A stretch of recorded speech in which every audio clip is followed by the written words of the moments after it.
파라에서 드디어 모스리가 본색을 드러냈죠. 모스리가 의결권을 받자마자 눈빛이 변하는데요. 마침내 원하는 것을 쟁취한 듯한 눈빛이었죠. 그런데 모스리는 본인 스스로 윤은성과 모자관계라는 것을 밝혔습니다. 그로 인해 지분을 뺏겨버린 퀸즈그룹은 손 쓸 새도 없이 한 번에 당해버리고 그룹에서 쫓겨나게 되어 용두리로 피신을 오게 되는 이야기로 파라가 마무리되었습니다. 그런데 백현우가 한 대사, 이게 증명이 된다면 윤은성이 했던 방식 그대로 다시 뺏어올 거야 라고 말한 대사, 이 말에 모든 스토리가 있었는데요. 무엇을 증명을 하며 윤은성이 했던 방식이 무엇인지 그 부분에 대해 자세히 설명해 드리겠습니다. 그런데 이미 시청자들은 모스리와 윤은성이 모자관계라는 것을 눈치챈 지 오래였었죠. 그리고 모스리 또한 자신의 이름이 아닌 사람으로 살아간 지 오래였었죠. 모스리의 본명은 오순영. 오순영은 이미 이 상황이 언젠가 찾아올 것을 대비하여 본인의 이름이 아닌 윤은성의 이름으로 퀸즈가의 지분을 모아왔었죠. 이사들 9.6%의 지분 또한 넘어가 있는 상황이었습니다. 그런데 백현우와의 전화를 끊자마자 회장은 고통을 호소하며 쓰러졌습니다. 그제서야 본색을 드러낸 모스리. 장기에 약을 발라놓은 모스리의 계획이었는데요. 회장이 코를 만지는 습관을 알고 미리 손을 써둔 것이었죠. 적절한 약을 친 덕분에 회장은 바로 사망하지 않고 병실로 옮겨졌죠. 또한 윤은성은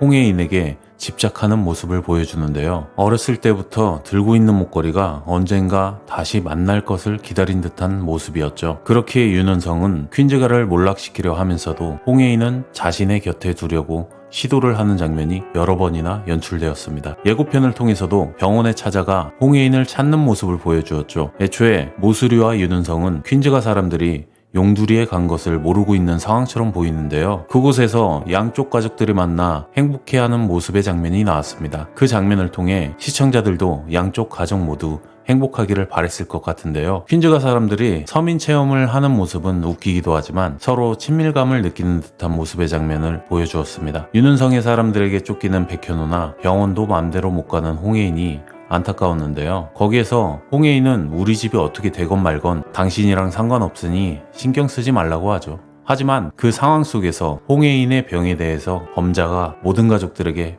폭로를 해버립니다. 이제는 함께 있는 가족 모두들 혜인이의 증상을 볼 테니 말입니다. 그 충격을 받기 전에 먼저 병을 알려주는 장면이 나오는 것을 범자의 대사를 통해 나오죠. 혜인이가 라며 다음 대사는 병에 대한 이야기가 이어질 것을 예상하게 만들었습니다. 그리고 병원에 방문한 백현우가 슬퍼하는 표정으로 병원에서 간호사에게 밀쳐지는 장면이 나오죠. 그 장면은 혜인이에게 더 큰 고통이 찾아왔음을 암시해 주었는데요. 이번 주 9화에서는 얼마나 더 슬픈 이야기로 전개될까요? 여기서 중요한 포인트는 백현우가 예고편에서 한 마지막 대사입니다. 이게 증명이 된다면 윤은성이 했던 방식 그대로 다시 뺏어올 거야 라고 말한 대사에 대해 이야기해드리자면 저는 이 부분에서 많은 의미가 있다고 생각했으며 그 방법에 대해 해답을 찾았는데요. 회장님의 법적 보호자는 모슬이라며 변호사가 의결권 위임장에 대해 이야기합니다. 의식불명인 상태의 회장님의 법적 보호자이자 의결권 위임자로서 모든 권리를 대행한다고 말하죠. 이 말에 백현우는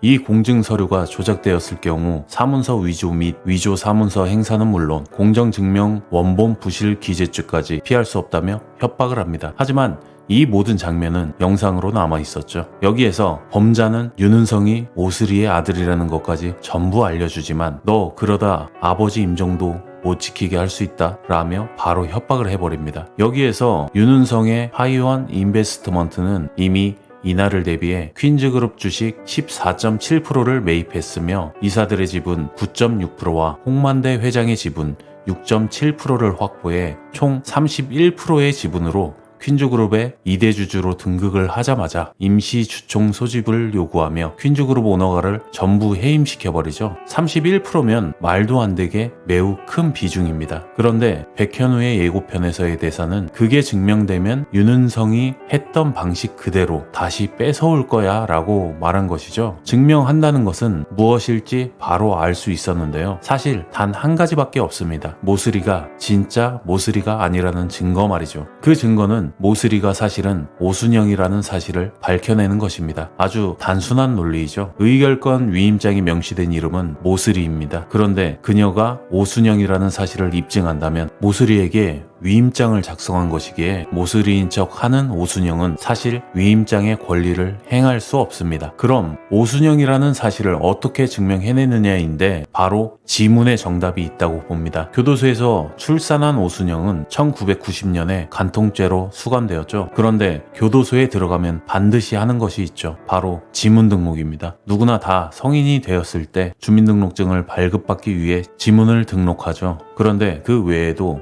등록하는 범죄자 시스템에 지문 등록된 오순영과 현재 모슬이로 살아가고 있는 사람의 지문을 비교 대조해 보았을 때 바로 모슬이는 오순영이 본명이라는 것을 알 수가 있죠. 그리고 1959년생인 오순영이 1990년에 수감되었으니 31살의 나이로 수감되었기에 진짜 모슬이와 신분을 바꾼 것이라면 비슷한 나이이기에 두 명 모두 주민등록증을 발급한 나이였죠. 그렇기에 지문만 비교해 보아도 모슬이의 위임장에는 효력이 사라져버리죠. 그런데 모슬이는 확실히 하기 위해서 그때만을 기다린 것인데요. 사실 회장의 지분을 빼고도 24.3%의 지분은 매우 큰 것입니다. 다만 문제는 모슬이가 취득한 회장의 지분은 이제 소유권이 사라진 것이나 다름이 없는 상황인데요. 바로 회장은 의식불명의 상태이기 때문입니다. 그럼 이 부분에 대해 해답을 찾아야 합니다. 누구에게 위임할 수 있을까요? 사망을 한다면 가족에게 자동적으로 위임이 되겠지만 현재의 상황에서는 누구도 의결권을 가질 수 없을 것으로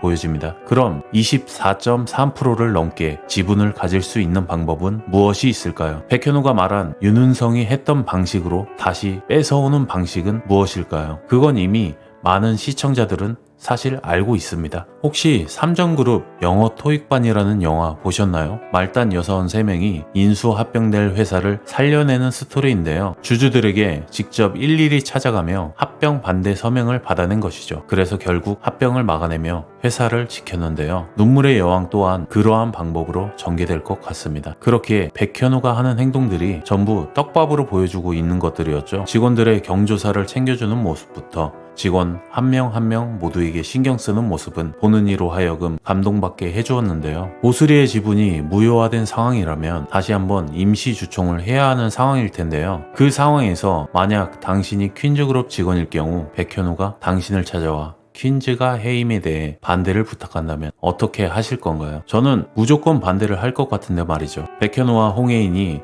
행복하길 바라는 입장이며 겉으로는 직원들에게 차갑게 대하지만 홍혜인 또한 직원들의 이야기를 들어주는 사람입니다. 사실 홍혜인은 흔히 속어로 츤데레라고 하는 인물이죠. 겉으로는 새침하고 도도하지만 사실 속으로는 따뜻한 모습을 많이 보여주었죠. 그런 모습에 백현우와 홍혜인을 보면 누구라도 자신의 지분을 줘서라도 반대를 줄 것 같은데요. 그 지분과 의견들이 모아져 결국 퀸즈가를 살려내는 장면으로 9, 10화가 연출될 것 같습니다. 그 과정 속에서 두 주인공 백현우와 홍혜인은 용두리에서 함께 지내며 다시 한번 서로의 사랑을 확인하며 나머지 가족들 또한 서로의 유대감을 확인하는 모습을 보여주지 않을까 기대합니다. 저의 의견이 재미있으셨다면 구독, 좋아요, 댓글 부탁드립니다. 지금까지 메가무비였습니다. 감사합니다.